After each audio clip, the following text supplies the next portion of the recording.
Saudaraku yang Allah muliakan, kita berada di bab pertama, bab keikhlasan, dan kita sudah mempelajari tentang apa itu ikhlas dan apa yang diterima oleh Allah Subhanahu wa taala.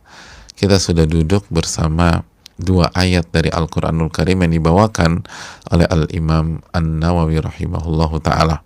Yang pertama di surat Al-Bayyinah dan yang kedua di surat Al-Hajj. Di sana kita mengerti apa arti dari keikhlasan.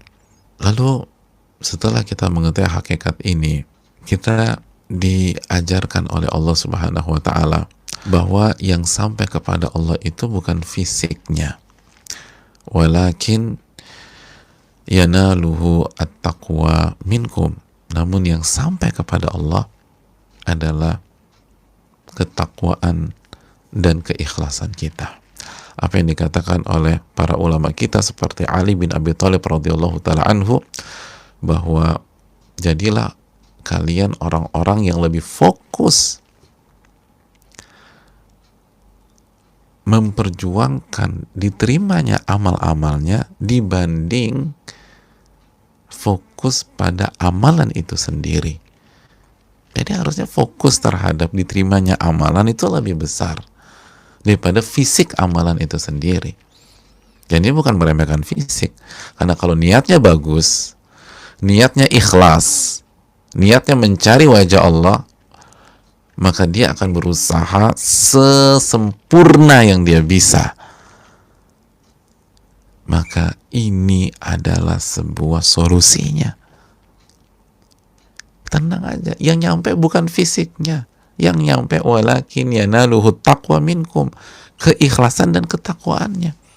Makanya Nabi SAW bersabda, sabaqa dirhamun mi'ata alfi dirham. 1 dirham bisa mengalahkan 100.000 dirham. Kenapa? Karena keikhlasan satu lebih tinggi daripada 100.000 dirham tersebut. Karena niat berkorban, niat untuk habis-habisan dalam beramal saleh lebih besar daripada 100.000 tersebut. Sebagaimana sabda Nabi, itu orang cuma punya 2 dirham, 1 dirhamnya dikasih, berarti 50% dari hartanya dikasih. 50% loh. Ada pun yang 100.000 hartanya gila-gilaan, di mana-mana hartanya, dan dia cuma ngasih 100.000 deh. Mungkin 1% dari hartanya, mungkin setengah 0,5% dari hartanya. Maka 1 dirham lebih tinggi pahalanya daripada 100.000 dirham. Kenapa? Walakin yanaluhu taqwa minkum. Yang sampai kepada Allah adalah ketakwaan dan keikhlasannya. Sedalam apa keikhlasan orang tersebut. Oleh karena itu, ini membuat kita tidak boleh berkecil hati, khususnya di saat-saat yang penuh keterbatasan ini. Semua bisa berbuat, semua bisa berkarya, semua bisa beramal, semua bisa beribadah insyaallah ta'ala, dan Allah maha adil.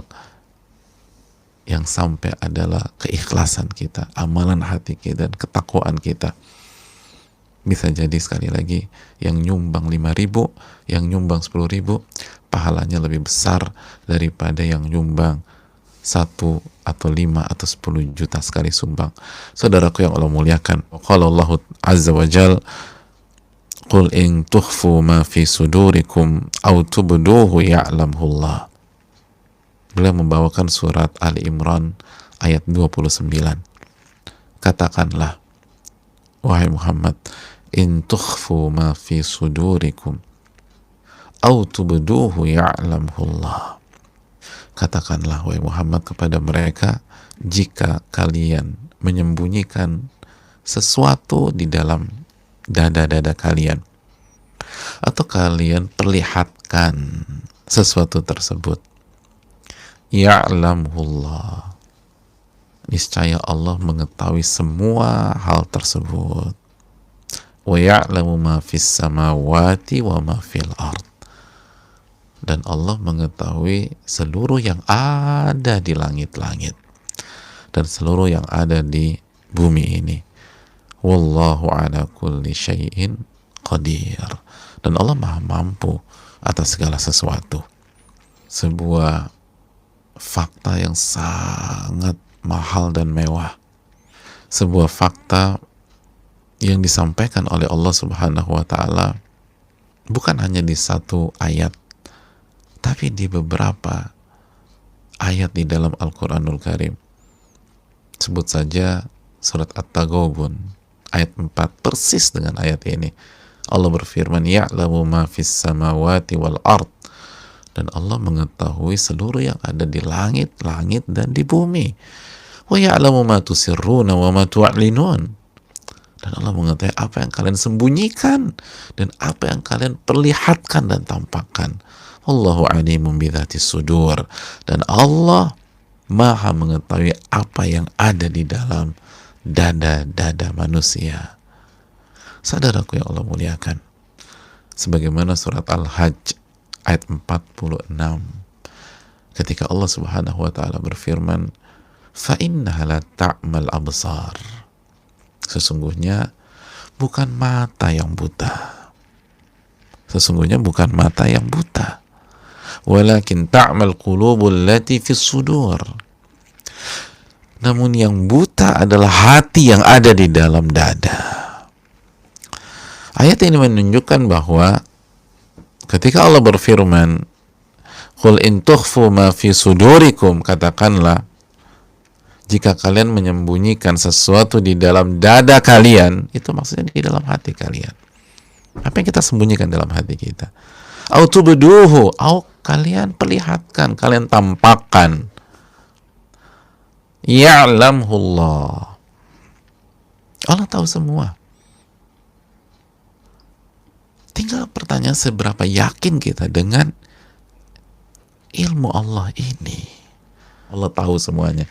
Apa yang kalian inginkan, apa yang kalian ingin capai saat sholat, saat puasa, saat haji, saat umrah, saat memposting, saat menyampaikan. Kita semua, Allah tahu apa yang kita inginkan. Allah tahu apa yang kita cari. Apakah pujian atau wajah Allah Subhanahu wa taala, sanjungan manusia atau ridho Allah Subhanahu wa taala, apresiasi dari makhluk atau apresiasi dari Allah Subhanahu wa taala, panggung manusia atau istana di surga yang Allah persiapkan kepada kita. Allah tahu, qul in tukhfu ma fi sudurikum aw tubduhu ya'lamullah. Dan tidak ada bermain cantik dalam masalah tidak ikhlas, nggak ada gunanya, karena Allah tahu, Allah ngerti, semua ketahuan, mau sehalus apa, secantik apa kita dalam mencari pujian orang, Allah tahu. Oh, cari pujian, oh pengen disanjung, pengen diangkat, incerannya yang mengapresiasi banyak. Allah tahu. Saudaraku yang Allah muliakan, ada faedah menarik dari sebagian para ulama tafsir ketika menjelaskan closing statement dari ayat ini.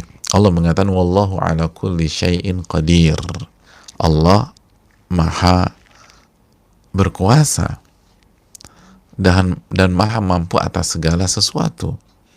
Apa kata sebagian mereka seperti Al-Imam Muhammad bin Shalih Utsaimin menjelaskan? Al-Imam Muhammad bin Shalih Utsaimin menjelaskan, wa annahu qadirun 'alal intiqam minkum fima idza akhfaitum ma la yardah walakinnahu li hikmati qad yuakhirul intiqam. Kata beliau, Allah mampu menghukum kalian jika kalian menyembunyikan hal-hal yang tidak Allah ridhoi dalam hati kalian. Allah mampu menghukum kita pada saat kita tidak ikhlas, pada saat kita mengharapkan pujian, mengharapkan sanjungan, mengharapkan panggung dunia dari amal soleh dan atau dari amalan dan ibadah-ibadah kita. Allah mampu menghukum kita karena Allah mampu melakukan segala sesuatu. Tapi Seringkali Allah tidak hukum kita di detik itu. Di hikmati qad yuakhirul intiqam. Karena kebijaksanaannya lah seringkali Allah menunda hukuman tersebut. Kasih waktu buat dia. Kasih waktu untuk dia. Gak langsung. Gak langsung. Allah gak tidur, Allah tahu. Beda sama pengawas ya. Pengawas kan kita nyontek, ketahuan. Kertas kita diambil, suruh keluar. Enggak, Allah enggak. Seringkali enggak demikian. Kasih waktu. 5 sepekan kemudian. Mungkin sebulan. Mungkin setahun. Kenapa demikian? Kata para ulama, dengan kebijaksanaannya. Di antara hikmahnya, Allah kasih waktu kita untuk tobat, saudaraku. Allah kasih waktu kita untuk membersihkan diri. Sebelum Allah kasih azab kepada kita. Coba segera tobat. Dan kalau orang nggak mau tobat juga, ini istidraj. Diulur. Saudaraku yang Allah muliakan, di satu sisi ini kesempatan bagi kita untuk segera memutihkan niat-niat buruk tersebut. Niat-niat yang tidak ikhlas, yang bukan kita harapkan mencari wajah Allah. Tapi di satu sisi, kalau kita nggak sadar juga, ini istidraj, diulur, baru nanti dihabisi sama Allah. Karena Allah ingin menguji keimanan kita. Karena Al-Quranul Karim ini hidayah, ini petunjuk, tapi bukan untuk semua orang. Alif Lam Mim, dzalikal kitabu la raiba fihi hudan lil muttaqin. Alif Lam Mim, kitab ini tidak ada keraguan sama sekali di dalamnya, sebagai petunjuk bagi orang-orang yang bertakwa. Siapa orang bertakwa? Alladzina yu'minuna bil ghaib, yang beriman kepada hal-hal yang tidak terlihat, yang gaib, yang intangible, yang nggak bisa ditangkap oleh indera kita, mata, telinga, tapi kita yakin Allah maha melihat. Itu kan ujiannya. Makanya Allah nggak langsung, secara umum Allah nggak langsung hukum. Allah ingin uji. Oh enggak, ya udah, istidraj. Makanya kan ketika Allah berbicara tentang pembalasan kepada orang-orang kafir dalam surat At-Tariq ayat 17, apa kata Allah? Famahilil kafirina amhilhum ruwaida. Jangan terburu-buru menghukum mereka, tapi kasih waktu. Udah kasih waktu aja. La tasta'jil lahum. Jangan terburu-buru. Nanti ada waktunya. Kalau mereka nggak berubah juga, mereka nggak bertobat juga, mereka nggak kembali kepada Allah juga, kita kan udah kasih waktu, maka disitulah kehancurannya.